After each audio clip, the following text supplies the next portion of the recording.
Hi friends, ఈ video చూస్తున్న ప్రతి ఒక్కరికి పేరు పేరున మీకు మీ కుటుంబానికి భోగి, సంక్రాంతి, కనుమ శుభాకాంక్షలు.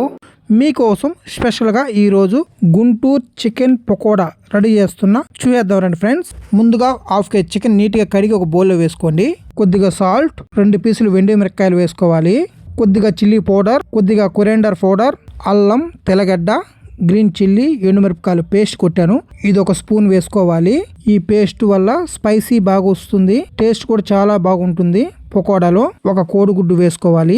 కొద్దిగా మైదా, కొద్దిగా కార్న్ ఫ్లవర్, కొద్దిగా కరివేపాకు, ఒక లెమన్ పీస్ పిండుకోవాలి. బాగా మిక్స్ చేసుకోండి. మిక్స్ చేసిన తర్వాత ఒక హాఫ్ అన్ అవర్ పక్కన పెట్టేయండి. ఆయిల్లో స్లో ఫైర్ లో ఫ్రై చేయండి. డీప్ ఫ్రైడ్ ఫుల్ క్రిస్పీగా స్పైసీగా వస్తుంది. చూసారా, గుంటూరు చికెన్ పకోడా టేస్ట్ కూడా చాలా బాగుంది. మీరు కూడా ఒకసారి ఇంట్లో ట్రై చేయండి ఫ్రెండ్స్. ఈ రోజు మీ ఇంట్లో స్పెషల్ ఏదో కామెంట్ చేయండి ఫ్రెండ్స్. ఈ రెసిపీ ఎలా ఉందో ఒక లైక్ చేసి సబ్స్క్రైబ్ చేయండి ఫ్రెండ్స్.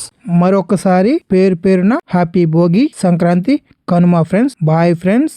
మీ మాస్టర్ షెఫ్ రఘు.